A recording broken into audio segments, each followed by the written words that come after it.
अस्सलाम वालेकुम। उम्मीद है कि आप सब खैरियत से होंगे और अपने घरों में खुश होंगे। तो आज मैं आप लोगों के साथ मिक्स सब्ज़ियों के पकोड़ों की रेसिपी शेयर करूंगी कि मिक्स सब्ज़ी के पकोड़े जो हैं उनको किस तरह बनाया जाता है। तो चलें रेसिपी शुरू करते हैं। बिस्मिल्लाहिर्रहमानिर्रहीम।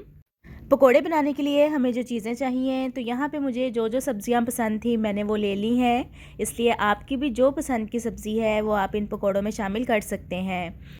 और सारी सब्जियां मैंने एक एक कप ली हैं। एक कप बंद गोभी का है, एक बड़े साइज़ का बैंगन है, एक ही बड़े साइज़ का आलू है जिसको मैंने लंबाई में सारी जो सब्जियां हैं उनको काटा है।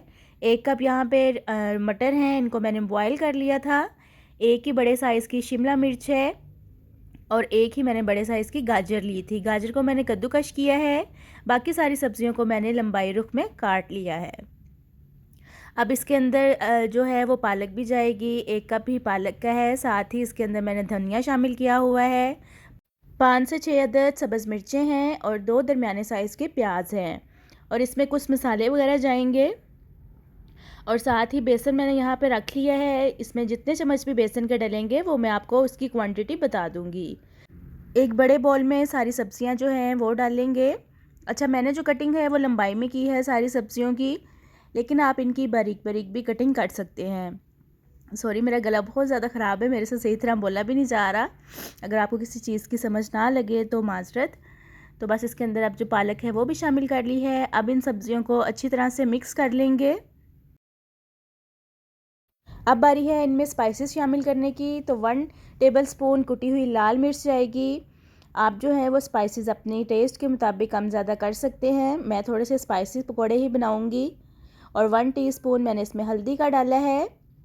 1 टेबलस्पून इसमें मैंने ज़ीरे का डाला है। 2 टेबलस्पून इसमें कुटा हुआ सूखा धनिया डालेंगे। इससे फ्लेवर और टेस्ट जो है वो बहुत अच्छा आता है। और साथ ही इसमें हाफ़ टी स्पून अजवाइन का शामिल करेंगे। और अब इसको दोबारा से मिक्स कर लेंगे। नमक अभी तक मैंने इसमें शामिल नहीं किया है। नमक इसमें कब शामिल करना है वो मैं आपको आगे जाके बताऊंगी। अब इसमें बेसन शामिल करेंगे। तो ये जो सालन वाले चम्मच होते हैं ये इसमें मैं डालूंगी। 4 से 5 चम्मच इसमें मैं शामिल करूंगी। अच्छा, मैं फ़ौरन से पकोड़े बना रही हूँ, इसलिए मैं जो है इसमें पानी डाल के अभी से इसको मिक्स कर लूँगी। लेकिन अगर आपने थोड़े टाइम बाद पकोड़े बनाने हैं तो फिर आपने इसमें पानी शामिल नहीं करना है। आपने जब पकोड़े फ्राई करने हैं उस टाइम ही इसमें पानी शामिल करना है।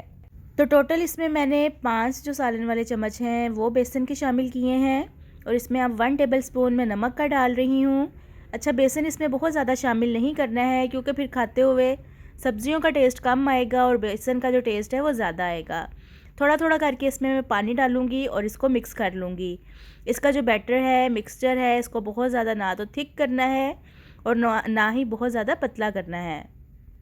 ऑयल को मैंने यहाँ पे पहले ही से प्री हीट कर लिया है। तो बस अब इसके अंदर पकोड़े शामिल करेंगे।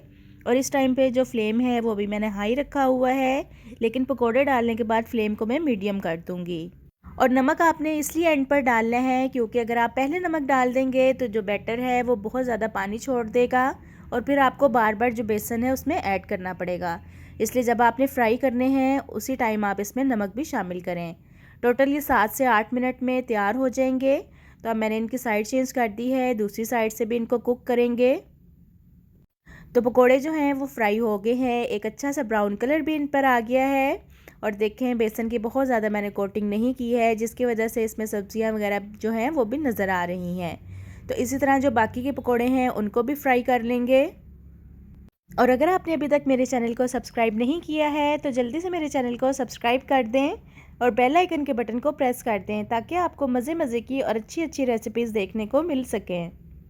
तो ये वाले पकोड़े भी फ्राई हो गए हैं। तो बस अब इनको प्लेट में निकालते हैं और इसकी फ़ाइनल लुक मैं आपके साथ शेयर करती हूँ। तो देखें कितने क्रिस्पी, खस्ता और क्रंची वेजिटेबल पकोड़ा बनकर तैयार हुए हैं। आप भी एक बार इस रेसिपी को बनाकर देखें, आपको भी बहुत पसंद आएगी। उम्मीद करती हूँ कि ये आपको रेसिपी अच्छी लगी होगी। तो चले मिलती हूँ आपसे अपनी नेक्स्ट वीडियो में एक नई रेसिपी के साथ। अपना बहुत सारा ख्याल रखिएगा, मुझे दुआओं में याद रखिएगा। अल्लाह हाफिज़।